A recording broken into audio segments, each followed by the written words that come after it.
Pues nadie te ama como yo, pues nadie te ama como yo. Mira la cruz, esa es mi más grande prueba. Nadie te ama como yo. Bienvenidos a Creciendo Juntos en Nuestra Fe Católica, el programa que le ayudará a conocer la riqueza de su fe y a profundizar en su relación personal con Jesucristo en su iglesia.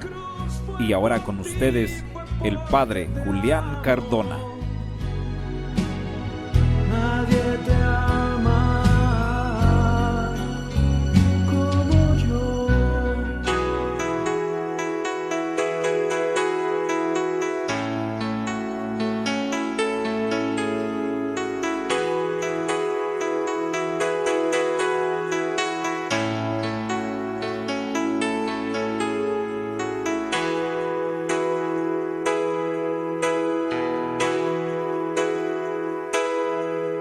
Regocíjate, oh pueblo, su grandeza proclamad.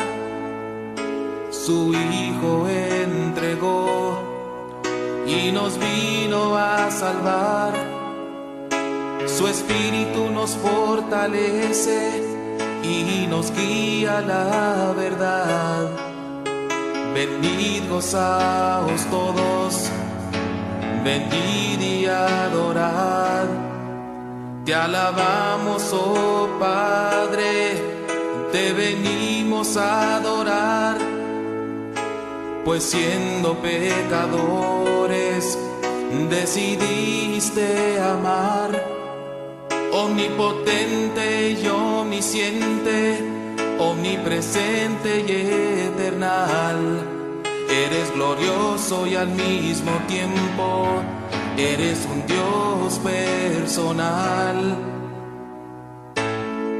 Gloria sea al Padre, al Hijo y al Espíritu, pues su amor nunca cambiará.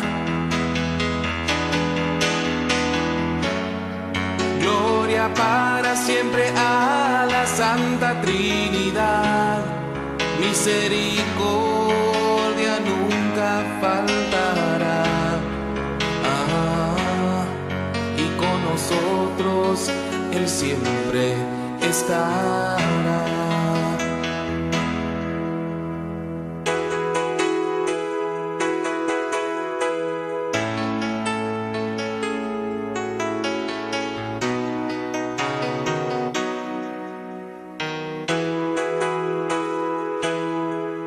En su muerte dolorosa y en su resurrección, Jesucristo el victorioso nos trajo salvación, y su pueblo está esperando porque Él regresará y nos llevará al cielo, donde podremos cantar.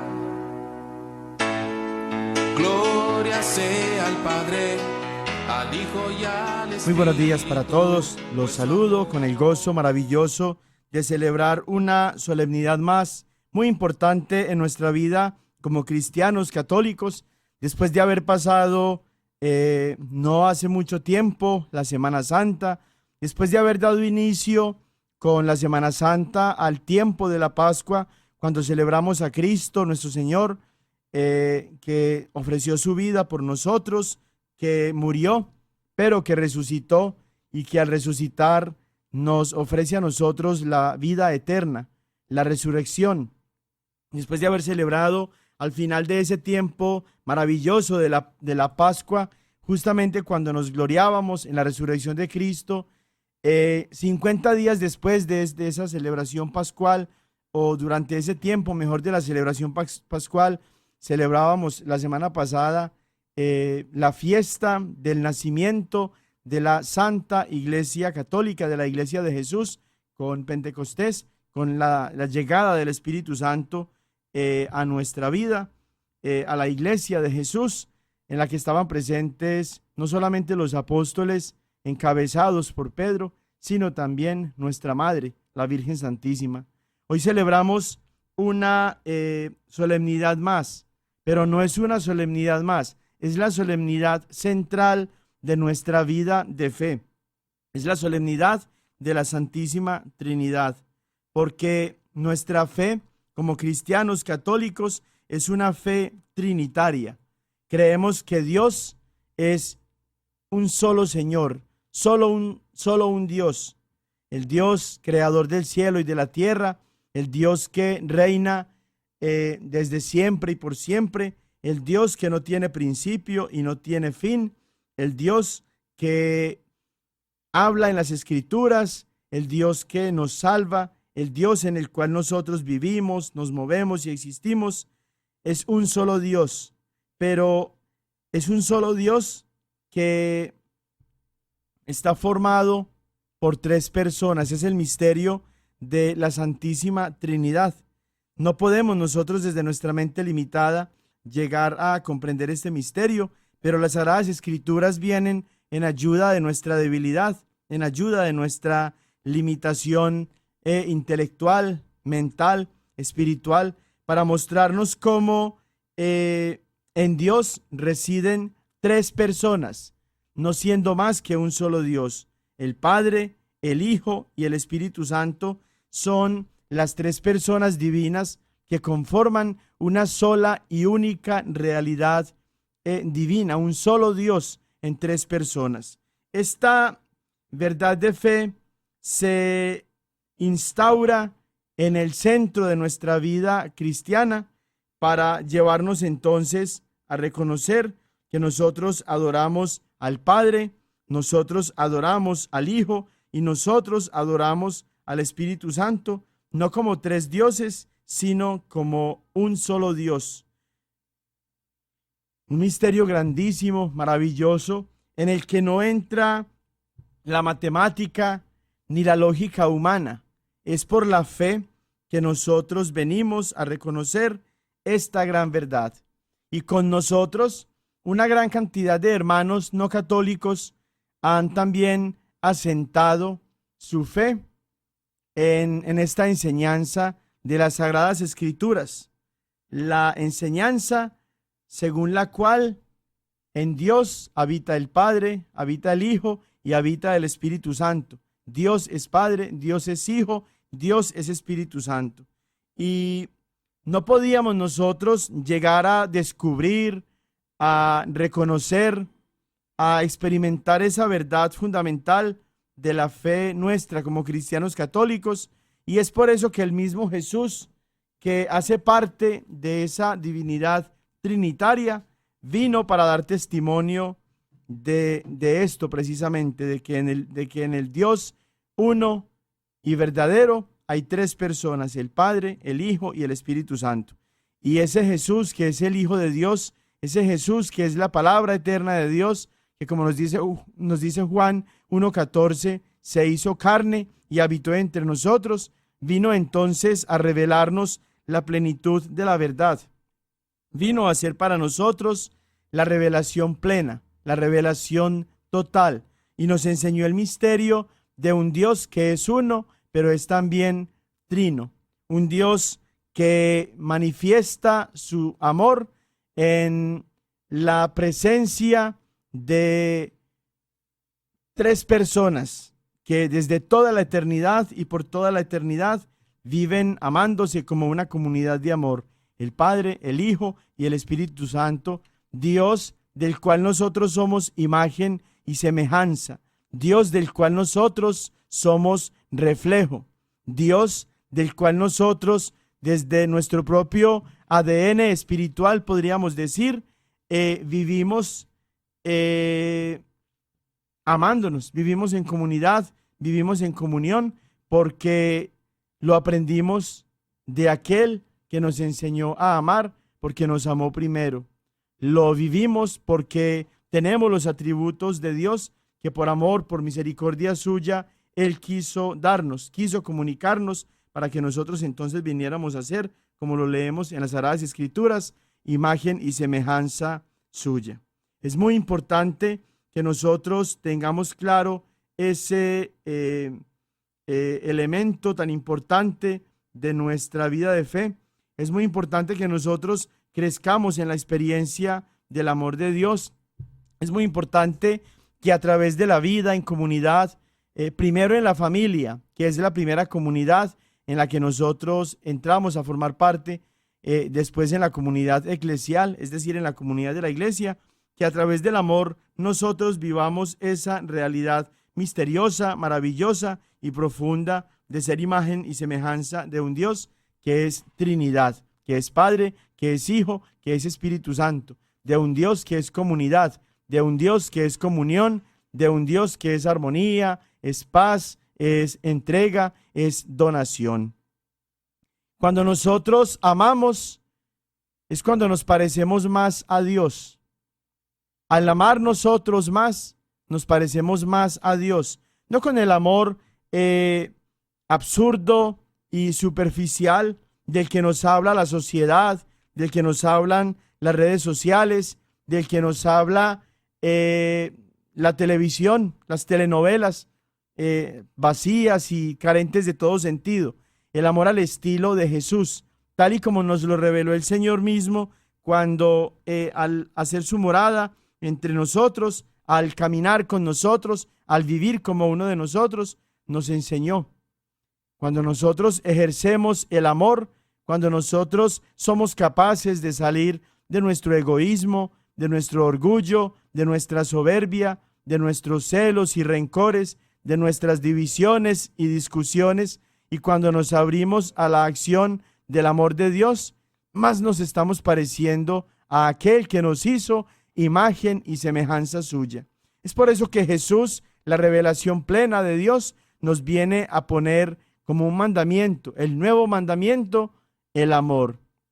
Amándonos es como vamos a reconocer y también como vamos a mostrar a los demás que Dios nos ama, que Dios nos ha amado primero y que nosotros amándonos hacemos presente ese mismo Dios que es amor. Por eso nos dice San Juan en su primera carta, allá en el capítulo 4, versículo 8, que aquel que no ha conocido, aquel que no ama, no ha conocido a Dios, porque Dios es amor. Y nos dice también que es imposible para una persona decir que ama a Dios al que no ve, si no es capaz de amar a su prójimo al que sí ve. Por eso nosotros, en el cumplimiento del mandamiento del amor de Dios, estamos siendo auténticamente discípulos de Jesús, auténticamente creyentes en Dios, auténticamente imagen y semejanza de Dios. Una gran invitación entonces es para nosotros la de esta gran solemnidad que nosotros conmemoramos hoy, que nosotros como Iglesia Universal vivimos hoy. Y en la simplicidad de la bendición con la que nosotros nos santiguamos o nos persignamos, es muy importante reconocer que en esa simplicidad hay ya una profesión de fe, de nuestra fe que es trinitaria. Cuando nosotros nos levantamos en la mañana para emprender un nuevo día, cuando nosotros al finalizar nuestra jornada cerramos ese ciclo de vida que Dios nos ha dado, poniéndonos en las manos de Dios Trinidad, cuando nosotros bendecimos los alimentos, cuando le damos la bendición a nuestros hijos, a nuestro esposo, a nuestra esposa, cuando nosotros al salir de casa nos ponemos también en las manos de Dios, cuando nosotros iniciamos nuestra vida de oración, tanto personal como comunitaria, a través de los sacramentos, pero de manera especial a través de la Santa Misa, siempre lo hacemos, cada una de estas cosas tan importantes, en el nombre del Padre, y del Hijo, y del Espíritu Santo. Y trazamos sobre nuestro pecho, o sobre nuestros labios, sobre nuestra frente, sobre nuestro corazón, o sobre la persona, o sobre los objetos, o indistintamente como utilicemos nosotros esta señal de la Santa Cruz, lo hacemos siempre mencionando en voz alta las palabras que nos refieren a aquel que es nuestro Dios, a aquel de quien nosotros procedemos, a aquel en quien nosotros estamos siempre unidos, porque Jesús nos ha unido a la vida trinitaria. En el nombre del Padre, y del Hijo, y del Espíritu Santo, significa entonces que nosotros nos hacemos uno con la Santísima Trinidad, que esa promesa de Jesús de que iban el Padre, el Hijo y el Espíritu Santo a habitar en nosotros se hace una realidad. Por eso, al celebrar esta solemnidad de la Santísima Trinidad, glorificamos al Padre, al Hijo y al Espíritu Santo, que vive y reina por todos los siglos, al Dios que es uno y trino, poniendo ese signo de nosotros como cristianos sobre nuestro cuerpo, diciendo una vez más al Señor con gratitud, con alegría, con admiración, con humildad, en el nombre del Padre, y del Hijo, y del Espíritu Santo. Amén. Con el corazón lleno de gozo por esta solemnidad tan hermosa en la que nosotros nos encontramos, tan importante para nuestra vida de fe, como lo decíamos ya en esta pequeña reflexión, que nos servía también de oración al inicio, unida con el canto con el cual glorificábamos también a Dios uno y trino.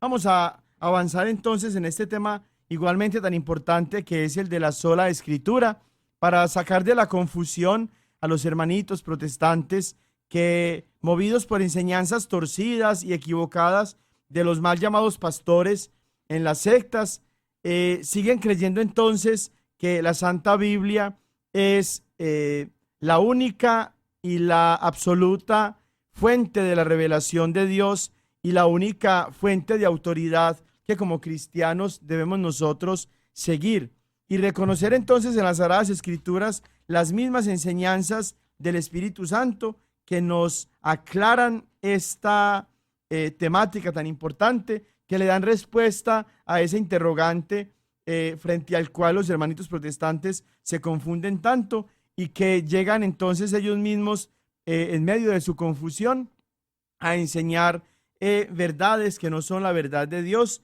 a predicar un evangelio que no es el evangelio que se ha predicado ya por 2000 años en la única y santa iglesia de Jesús, que es la Iglesia Católica. Y hemos venido entonces en el desarrollo de estos tres temas, de estas tres catequesis, en torno al tema de la sola escritura, mirando una serie de pasajes que nos sirven desde las Sagradas Escrituras mismas para afirmar que la sola escritura, es decir, la creencia de que la Santa Biblia es la única fuente de la revelación de Dios o la única fuente de autoridad para nosotros como cristianos, no es una enseñanza bíblica, no es verdad, no viene de Dios, no viene de lo que Cristo nos ha revelado, no viene de lo que los apóstoles predicaron, no viene ni siquiera de lo que la Santa Biblia nos enseña. Es una enseñanza que la implantó como cizaña en el mundo el padre de toda mentira, Satanás. Y esa mentira se la creyó Martín Lutero, y esa mentira se la viene creyendo cada mal llamado pastor protestante cuando en sus iglesitas de garaje, en sus iglesias piratas, enseñan esta gran mentira como una verdad, lo cual por supuesto está por entero lejos de la voluntad de Dios, de la verdad de Dios, del deseo de Dios. Martín Lutero, como decíamos, y los protestantes no atienden entonces a la enseñanza de la Santa Biblia, que prohíbe interpretar de forma personal, privada o libre las Sagradas Escrituras. Pasajes entonces como segunda carta de San Pedro, en los capítulos desde el 1, versículo 20, hasta el 2, versículo 3. Así también como la misma carta de San Pedro, la segunda carta de San Pedro, capítulo 3, versículos del 15 al 17, nos afirman de una manera clara, contundente, precisa, implacable, podríamos decir, que las Sagradas Escrituras no se pueden interpretar de manera privada, de manera personal o de manera libre, pero ni Martín Lutero, ni el resto de fundadores de las iglesias protestantes, ni los pastores, mal llamados pastores protestantes, atienden esta enseñanza tan clara y tan importante de la Santa Biblia, de las Sagradas Escrituras. Esa interpretación privada, libre o voluntaria, o personal también de las Sagradas Escrituras, es lo que ha dado pie, es lo que ha dado la entrada. Se convierte esto en el fundamento de esa falsa creencia que no es bíblica, que no es divina, que no está inspirada por el Espíritu Santo, que es el de la sola Biblia o el de la sola Escritura. Los pastores protestantes necesitan seguir enseñando esta mentira para poderse justificar a la hora de fundar sus propias iglesitas, contrarias todas ellas a la iglesia de Jesús. Como un recuerdo entonces, como un recordatorio mejor, ¿qué es entonces lo que enseñan los hermanos protestantes cuando afirman acerca de la sola Escritura? Dicen que la Biblia es la única regla infalible de fe y de doctrina, así también como la única regla infalible de la práctica de los cristianos, y que por tanto la enseñanza de la Biblia es suficiente para que las personas acepten a Jesucristo como Señor y Salvador, y haciendo lo que ella dice, alcancen, según ellos, de esa manera, la vida eterna. Por tanto, dicen ellos que la palabra de Dios es lo único que necesita un cristiano, y por eso cada uno de ellos toma su Biblia y se va a enseñar la doctrina, la creencia, las ideas, las enseñanzas que se le ocurren a cada pastor o a cada secta, a cada grupito, a cada iglesita, llevando entonces a la confusión y a la división tan escandalosa y tan ridícula que nosotros podemos encontrar ahorita y que podemos evidenciar con tristeza cuando en una sola calle encontramos tantas y tantas y tantas sectas, cada una de ellas llamándose iglesia y afirmando cada uno de sus pastores ser la iglesia de Jesús. La verdad es que la Biblia sí es palabra de Dios y que sí es infalible, pero no porque se pueda interpretar libremente, privadamente, personalmente, como ellos lo afirman, sino que así como es infalible la palabra de Dios, tiene también que haber una única institución que tenga en sus manos, confiada desde Dios, la interpretación de las Sagradas Escrituras. Y esa interpretación tiene también que ser infalible. Y esa única interpretación infalible es de la Santa Iglesia que Jesús fundó, que es esposa de Cristo, que es el cuerpo de Cristo, que es la iglesia única de Jesús. La enseñanza de la palabra de Dios, que es inspirada por el Espíritu Santo, que es el Espíritu de la verdad completa, como nos lo dice Juan 16:13, solo la pueden ejercer los pastores de esta iglesia, que es columna y fundamento de esa verdad, que es Cristo mismo, como lo encontramos en Mateo 16, del 17 al 19, y en Mateo 28, versículos del 18 al 20. Y por tanto, el ministerio de la enseñanza de esa misma palabra de Dios solamente se ha confiado a la iglesia. El magisterio de la iglesia, que es el ministerio que sirve a la enseñanza de la palabra de Dios, no solamente de la palabra de Dios escrita, sino también de la palabra de Dios transmitida oralmente, que es a lo que se le conoce como la transmisión oral, es lo que asegura que una sola fe se predique, que la verdad de Dios no se altere ni se manipule con intereses personales, mezquinos y mediocres que están influenciados e inspirados por el padre de toda mentira, que es Satanás. Y pasajes como Lucas 10:16, Mateo 18:18, Lucas 22 del 31 al 32, Juan 21 del 15 al 17, Hechos 2, 42 al 44, Efesios 4 del 1 al 16, primera carta a los Corintios, capítulo 15, versículos del 1 al 2, primera carta a Timoteo, capítulo 1, versículos del 3 al 7, así también como primera carta a Timoteo, capítulo 3, versículos del 14 al 15, son muestra de que en la Iglesia Católica, que es la Iglesia de Jesús, el ministerio de la enseñanza, es decir, el magisterio de la Iglesia, solamente se puede ejercer por aquellos a quienes Dios mismo, Jesucristo mismo, el Espíritu Santo mismo, les ha confiado esa tarea, esa misión. Y esos son los apóstoles, los profetas, los maestros, los pastores, los líderes de esa iglesia de Jesús, a quienes se les confía el transmitir de manera fiel, de manera genuina, la verdad de Dios.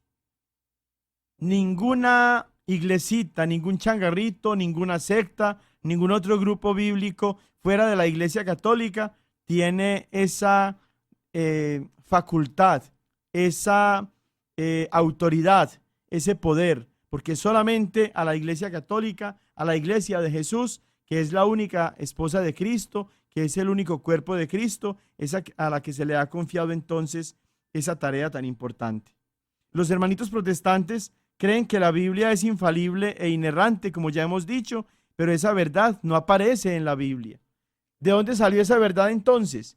De la iglesia de la que nos recuerda San Pablo cuando le escribe a Timoteo allá en su primera carta, capítulo 3, versículos del 14 al 15, iglesia que es columna y fundamento de la verdad. Pero los hermanitos protestantes no quieren reconocer que la Biblia es infalible e inerrante, porque Jesucristo mismo le dio a San Pedro ese don de la infalibilidad, es decir, de que en el ministerio suyo como pastor de la iglesia no iba a cometer errores o no iba a cometer fallas, equivocaciones.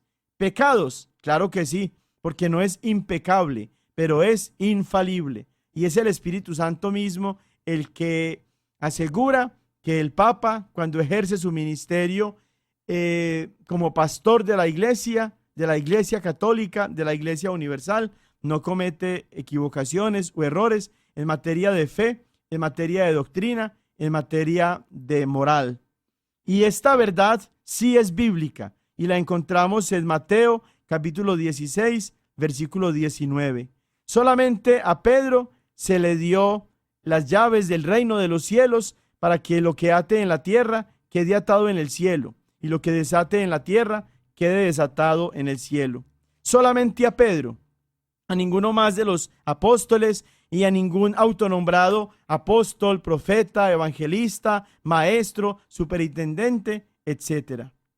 Y también encontramos esta verdad de la infalibilidad de Pedro, que la recibió del mismo Jesús en Lucas capítulo 22, versículos del 31 al 32. Allí los ruegos, las súplicas, la oración de Jesús al Padre es solamente por Pedro. Todos los apóstoles van a ser zarandeados como el trigo, pero la oración de Jesús está orientada a que la fe de Pedro no decaiga, que no se tuerza, que no se confunda, que no se opaque esa verdad en la que Pedro va a ejercer el ministerio pastoral, para que sea ese liderazgo de Pedro el que confirme en la fe a los hermanos. Y ese don de la infalibilidad que recibió Pedro y que por la sucesión apostólica se ha transmitido a los sucesores legítimos de San Pedro, fue ejercido por el sucesor de San Pedro en el año 382, San Dámaso I, cuando este papa, este sucesor legítimo de San Pedro, declaró que la Santa Biblia católica, que nacía dentro de la Iglesia católica con 73 libros, era palabra de Dios. Y muchísimos siglos después se sigue creyendo esta verdad, y se sigue creyendo porque el Espíritu Santo inspiró a San Dámaso I dentro de la Iglesia Católica para que en una tarea conjunta entre la Iglesia y el Espíritu Santo formaran la Biblia con 73 libros, y que esa palabra de Dios que se declaraba allí en ese año, concretamente dentro de la historia, se siguiera creyendo en adelante como una verdad de Dios. ¿Por qué decimos que la enseñanza de los protestantes en torno a la sola escritura, es decir, a la sola Biblia, como fundamento de la revelación de Dios y como fundamento de la autoridad de Dios para los cristianos, no es bíblica, porque ningún pasaje de la Sagrada Escritura enseña eso que los protestantes afirman.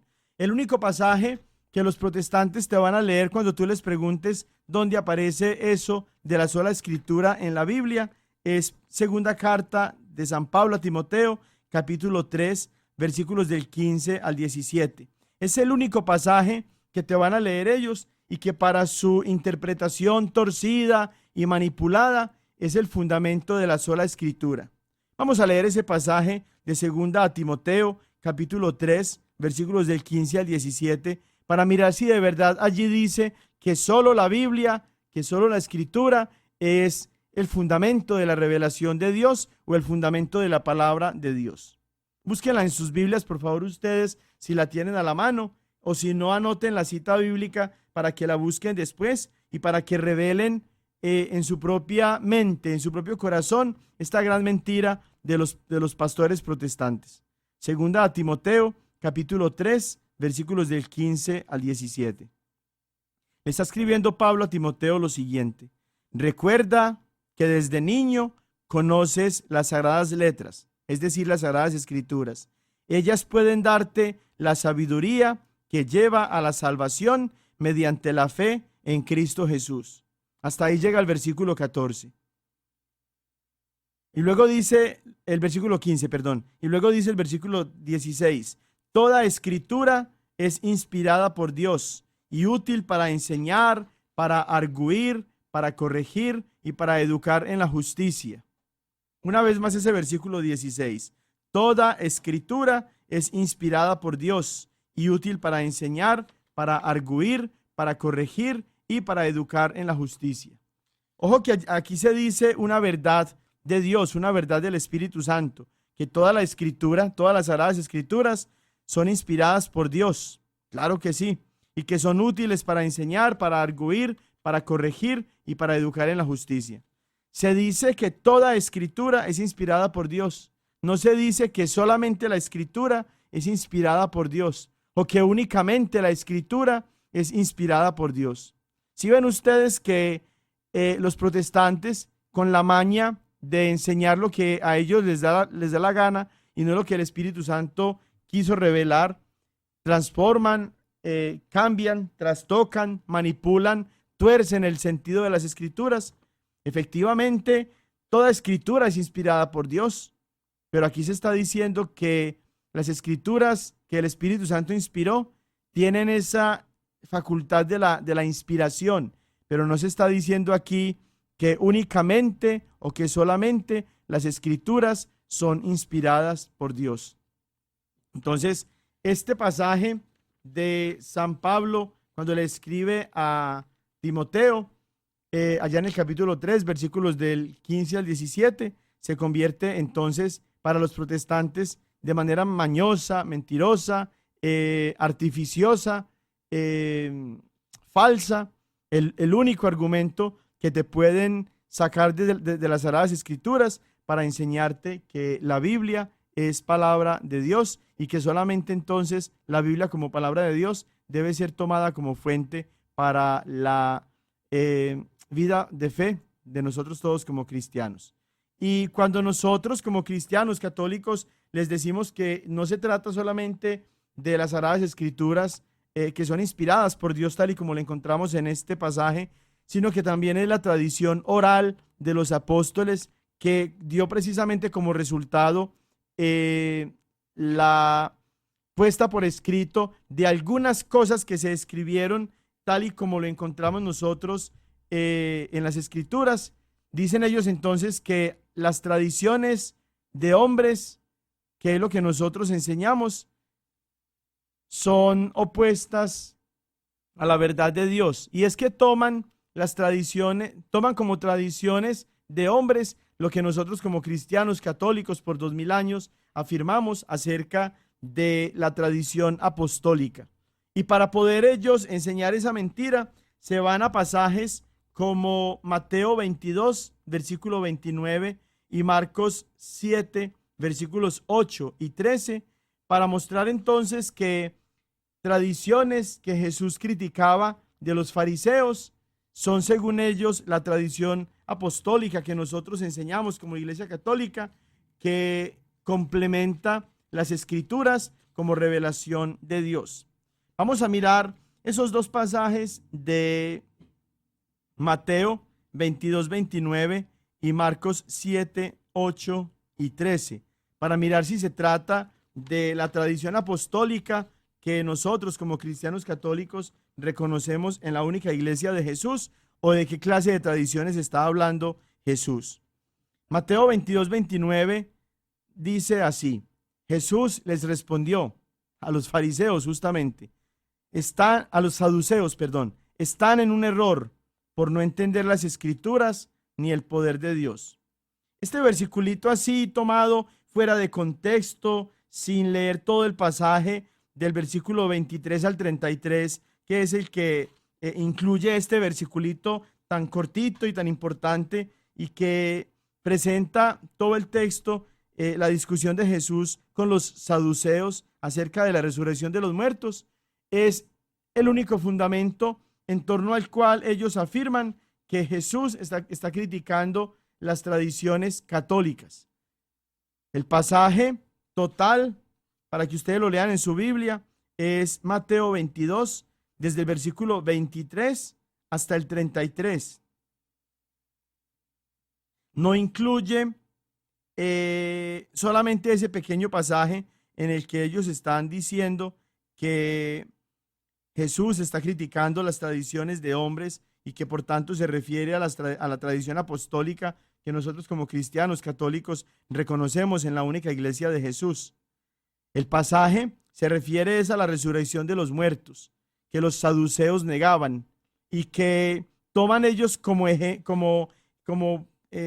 argumento para tentar a Jesús, para probarlo, la ley del levirato, en la que el hombre que moría sin que su mujer le hubiera dado hijos, tenía hijos en el hermano de este cuando se casaba este hombre con la mujer, con su cuñada, podríamos decir, para darle entonces hijos a su hermano. Y esa ley se llama la ley del levirato.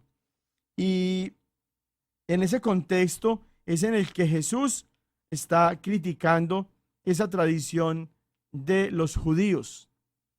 Pero en ningún momento Jesús está hablando de la tradición apostólica como algo negativo. Se está refiriendo a esa tradición de la ley del levirato y la está criticando. Entonces, como ellos encuentran allí la palabra tradición, piensan entonces que es la tradición de los apóstoles que nosotros reconocemos en la iglesia. Y de manera similar, Marcos capítulo 7, versículos del 8 al 13, y podríamos decir inclusive que de una manera más clara, según como los protestantes afirman, es donde Jesucristo está criticando la tradición de la iglesia católica. Vamos a ver. Marcos capítulo 7, versículo 8. En primer lugar, dice así: dejando el precepto de Dios, se aferran a la tradición de los hombres. Miren, ahí está la tradición de los católicos que afirman que además de la Biblia, también hay una tradición apostólica, una tradición oral. Todas esas son tradiciones de hombres. Y luego se saltan al versículo 13, que dice así: así con vuestra tradición que os habéis transmitido, anuláis la palabra de Dios. Ya ven cómo ustedes no enseñan la palabra de Dios, sino que enseñan tradiciones de hombres, iglesia pagana, iglesia idólatra, etc. Si miran el contexto de este pasaje de Marcos capítulo 7, no se refiere ni a la tradición de los cristianos católicos, ni a la tradición apostólica que Jesús está criticando. No, se refiere a las tradiciones de los fariseos. Y todo el pasaje está incluido entre los versículos 1 al 13. Pero ellos, para poder mentir y para poder confundir, solamente toman el pasaje 8 y el versículo 8, y el versículo 13, donde encuentran entonces la palabra tradición. Vamos a leer nosotros ese pasaje completo desde los versículos 1 hasta el 13 para mirar qué tradición o qué tradiciones mejor son las que está criticando Jesús. Acudieron donde él los fariseos, los protestantes y los fariseos, así como algunos escribas venidos de Jerusalén.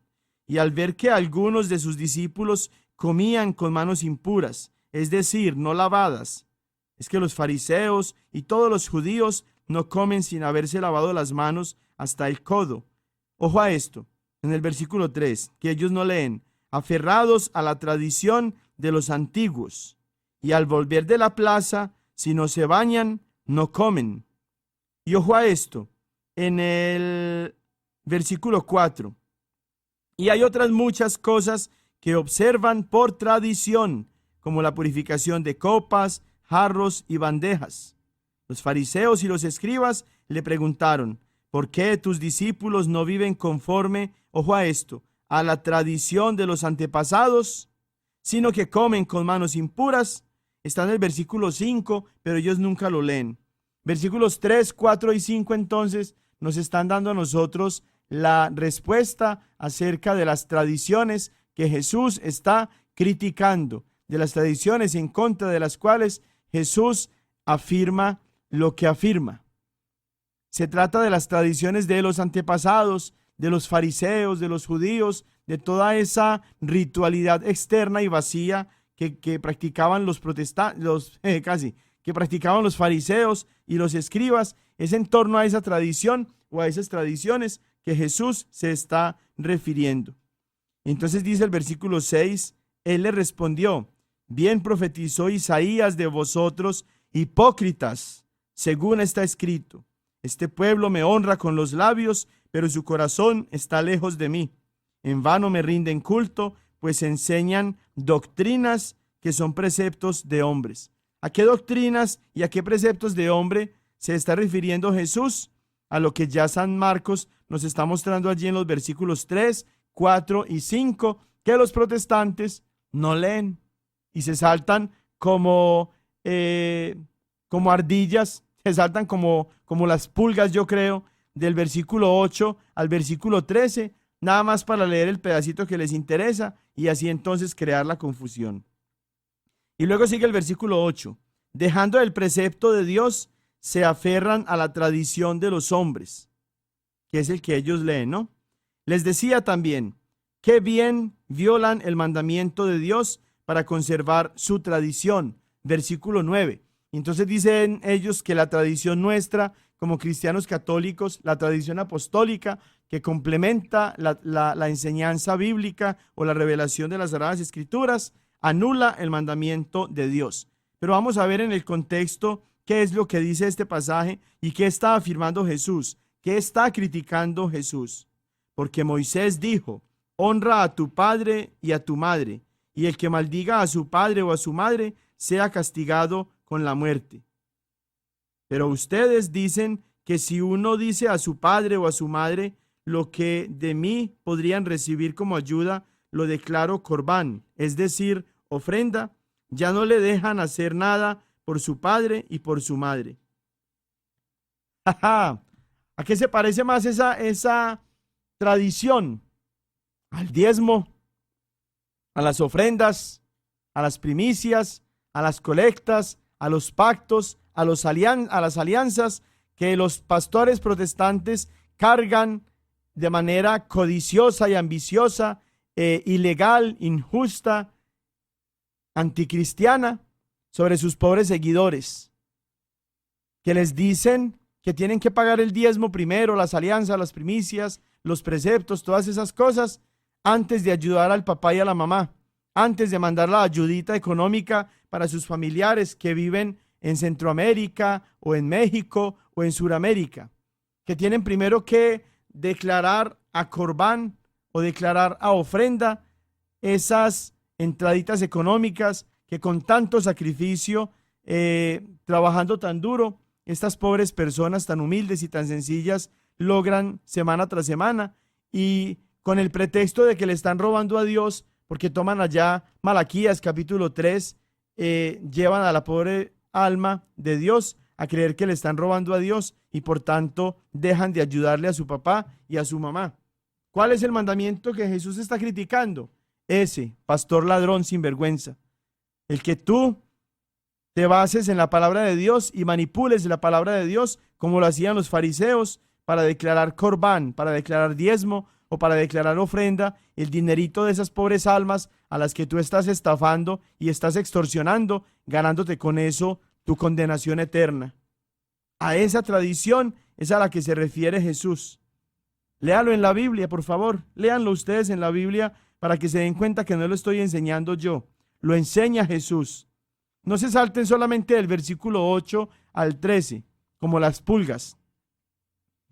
Lean el pasaje para que se ubiquen en el contexto y se den cuenta entonces que lo que Jesús está criticando es la misma actitud mañosa y engañosa de los fariseos que a través del diezmo oprimían al pueblo de Dios, algo similar a lo que están haciendo ahorita los pastores protestantes.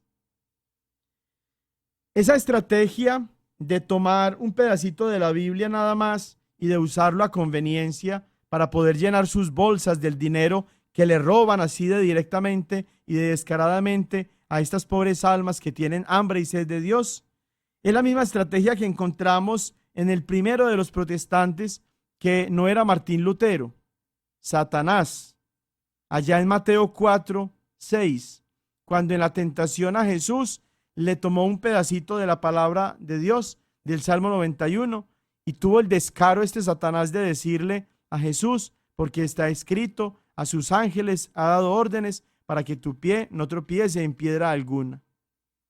Tomó nada más Satanás, el primer protestante, ese pedacito de la Biblia y le enseñó esa estrategia a sus seguidores, a sus discípulos, a los protestantes de todas estas sectas, para que ellos sigan haciendo lo mismo y que de esa forma confundan a los ignorantes y los pierdan por toda la eternidad.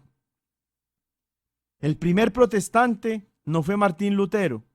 Martín Lutero fue el primer protestante que fundó una iglesia diferente de la iglesia católica. Pero el primer protestante de la historia es Satanás. Y lo encontramos ya en la Biblia. Mateo 4, 6. Haciendo exactamente lo que hacen los pastores protestantes 2000 años después de Cristo. Tomar las Sagradas Escrituras para que desde las Sagradas Escrituras puedan ellos enseñar cosas totalmente falsas que los llevan a llenar sus bolsas y a enriquecerse a costa de los pobres. Es por eso que tenemos que recordar que la Santa Biblia se debe leer en su contexto, porque un texto sin contexto es un pretexto. Y sobre la importancia de ubicar siempre en el contexto las Sagradas Escrituras, les voy a contar un chistecito muy útil para que ustedes se lo aprendan de memoria y para que cuando los visite el protestante allá en su casa, ustedes le puedan decir este chistecito y después lo invitan a que rece el rosario con ustedes. En una ocasión había un señor que tenía muchos problemas y un hermano que se había metido a una secta protestante le dijo que tenía la solución para él. Le dio una Biblia Reina Valera y lo mandó para la casa para que leyera algo de la Biblia, una partecita de la Biblia, y que allí entonces iba a encontrar la respuesta a sus problemas. Y le dijo entonces el hermano a este señor que tenía muchos problemas: vete para la casa, hermano, cuando llegues a la casa, tomas la Biblia, la abres en cualquier lugar donde primero caiga, pones el dedo en el renglón, en la línea que primero aparezca, y cuando quites el dedo, lees ese pasaje que encuentras allí. Se va entonces este señor muy contento para la casa y toma la Biblia, la abre con los ojos cerrados, pone el dedo donde primero caiga y cuando retira el dedo, lee lo siguiente. Mateo 27, 5. Y Judas fue y se ahorcó. Y entonces se asusta mucho porque piensa que eso es lo que la Biblia le está diciendo como solución a sus problemas. Cierra la Biblia de nuevo y quiere entonces repetir el ejercicio. Cierra sus ojos, abre la Biblia, pone el dedo en la primera línea en la que aparece, quita su dedo, y lee en Lucas 10:37, ve y haz tú lo mismo. Se empieza a poner así pálido y casi que se desmaya del susto y quiere por tercera vez repetir el ejercicio para mirar si es que hizo algo mal. Y entonces la siguiente cita que encuentra es Juan 13:27. Lo que vas a hacer, hazlo pronto. ¿Qué tuvo que hacer este señor entonces si obedeció la Biblia? Pues se ahorcó como Judas. Asimismo entonces los pastores protestantes mienten cuando ponen al pobre cristiano a tomar de las Sagradas Escrituras pedacitos fuera de contexto que no le sirven a la persona para su crecimiento en la fe, ni para su santificación, y menos para su salvación. ¿Por qué decimos los cristianos católicos que la Biblia no es suficiente? Porque no contiene la totalidad de la palabra de Dios y de la revelación de Dios y de lo que el Señor nos enseñó, sino que además de eso también, además de las Sagradas Escrituras, también nosotros tenemos la tradición de los apóstoles, que es la que nos permite a nosotros reconocer que lo que no se puso por escrito se ha ido transmitiendo en la Santa Iglesia Católica de generación en generación y va a continuar así hasta el final de los tiempos, porque en las Sagradas Escrituras mismas sí encontramos esa enseñanza que por tanto sí es bíblica. Y es que al final del Evangelio de San Juan, de dos formas diferentes y en dos lugares diferentes, San Juan el evangelista, San Juan el discípulo amado, San Juan el que tomó a la Virgen María como su madre y la llevó a su casa, nos enseña que no todo quedó por escrito en la Biblia. No todo se puso por escrito. La primera vez que nos lo enseña San Juan es en el capítulo 20 de su Evangelio, entre los versículos 30 y 31. Jesús realizó en presencia de los discípulos otros muchos signos que no están escritos en este libro. Otra vez, Jesús realizó en presencia de los discípulos otros muchos signos que no están escritos en este libro. Y luego sigue el versículo 31. Estos, es decir, estos signos han sido escritos para que crean que Jesús es el Cristo, el Hijo de Dios, y para que creyendo tengan vida en su nombre. Esta enseñanza tan importante se la saltan los pastores protestantes. Se la saltan para asaltar. Es decir, se la saltan para poder robar a las pobres almas inocentes e ingenuas que tienen en sus manos en esos changarros del demonio que son las sectas protestantes. No todo quedó por escrito, nos lo dice San Juan en capítulo 20, versículos del 30 al 31 de su Evangelio. Las pocas cosas que se pusieron por escrito están allí para que nosotros todos creamos que Jesús es el Cristo, el Hijo de Dios, y para que creyendo esto tengamos vida en su nombre. Y dentro de esas cosas que se escribieron están, por supuesto, la de Juan capítulo 6, cuando Jesús está diciendo que el verdadero maná, el verdadero pan vivo bajado del cielo, es Él, que su carne es verdadera comida, que su sangre es verdadera bebida, que el que come su carne y bebe su sangre tiene vida eterna y que Él lo va a resucitar en el último día. Que si no comemos la carne y no bebemos la sangre suya, no tendremos vida en nosotros. Ese pasaje de la Escritura, ese pasaje de la revelación, ese pasaje de la revelación amorosa de Dios, sí se puso por escrito para que nosotros creyéndola tengamos vida en Jesús, tengamos vida en Jesús, tengamos vida en su nombre. Y ellos no lo creen. Ese pedacito quedó escrito y ellos lo encuentran y no lo creen. No creen a las Escrituras. Tanta basura que hablan, tanta discusión que crean, tanta confusión que generan en torno a la tal supuesta sola Escritura, y lo que está escrito no lo creen. En estas cosas que se escribieron también aparece Juan capítulo 20, versículos del 19 al 23, donde se dice que reciban el Espíritu Santo. A los que ustedes les perdonen los pecados, les quedan perdonados. A los que ustedes se los retengan, les quedan sin perdonar. Y ellos no lo creen. Y nos dice San Juan allá en el versículo 31 que lo que está en las Sagradas Escrituras, lo poquito que se escribió, es para que nosotros creamos que Jesús es el Cristo, el Hijo de Dios, y para que tengamos vida en su nombre. Y ellos no lo creen. También aparece: tú eres Pedro, y sobre esta piedra edificaré mi iglesia. Mateo 16, del 17 al 19. Y ellos no lo creen. Qué maña, ¿no? Sinvergüenzas. Por eso decía que saltan para asaltar. Saltan de un pasaje de la Biblia a otro para poder asaltar, para poder robar, para poder extorsionar. La segunda ocasión en la que el mismo San Juan, el mismo que escribió en el capítulo 20, versículos del 30 al 31, eso que acabamos de leer, es el mismo que al final ya de su evangelio, en el capítulo 21, nos dice en el versículo 25 lo siguiente: hay además otras muchas cosas que hizo Jesús. Si se pusieran por escrito una por una, pienso que ni todo el mundo bastaría para contener los libros que se escribieran. Muchas otras cosas hizo Jesús. Vivió con nosotros 33 años. Poquitas cosas se pusieron por escrito en el Evangelio, en el Nuevo Testamento, acerca de Jesús. ¿Qué pasó con las otras? Las otras se han transmitido de generación en generación, no por escrito, sino de forma oral.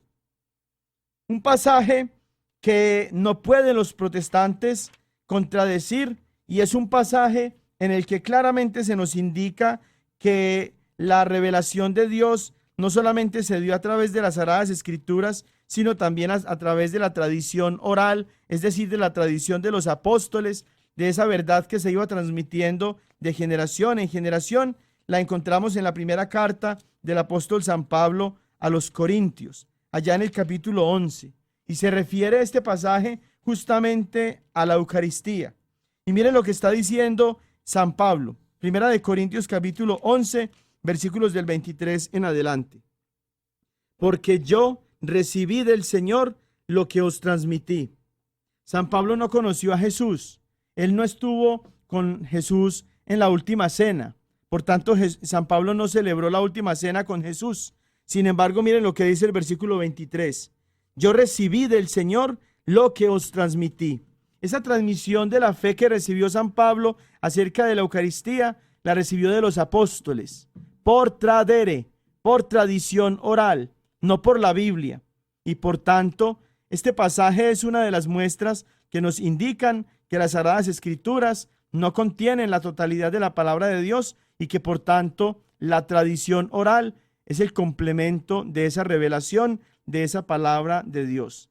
Cuando hablemos del tema de la tradición apostólica, vamos a mencionar estos pasajes y unos tantos más, muchos otros más, que nos van a seguir sirviendo para que revelemos esa gran mentira de los protestantes, de que la sola Escritura es revelación de Dios. Palabra de Satanás, cuando algún protestante te diga que solamente la Biblia es la que contiene la palabra de Dios, la revelación de Dios. Feliz celebración de esta solemnidad tan importante de la Santísima Trinidad, que sigas dejando entrar en tu mente y en tu corazón al Dios que es uno y trino, el Padre, el Hijo y el Espíritu Santo. Y te bendigo a ti como sacerdote del Dios Altísimo, en el nombre precisamente de ese Dios en el cual nosotros vivimos, nos movemos y existimos. Que los bendiga Dios Todopoderoso, el Padre, el Hijo y el Espíritu Santo. Amén. Ven con nosotros al caminar, Santa María, ven. La diócesis de Knoxville y la parroquia de Santo Tomás Apóstol de Lenoir City les agradecemos por habernos acompañado en Creciendo Juntos en Nuestra Fe Católica, y los invitamos a que nos escuchen la próxima semana por esta misma estación y a la misma hora, para profundizar en lo que significa ser un católico conocedor de su fe. Hasta pronto y que Dios los bendiga.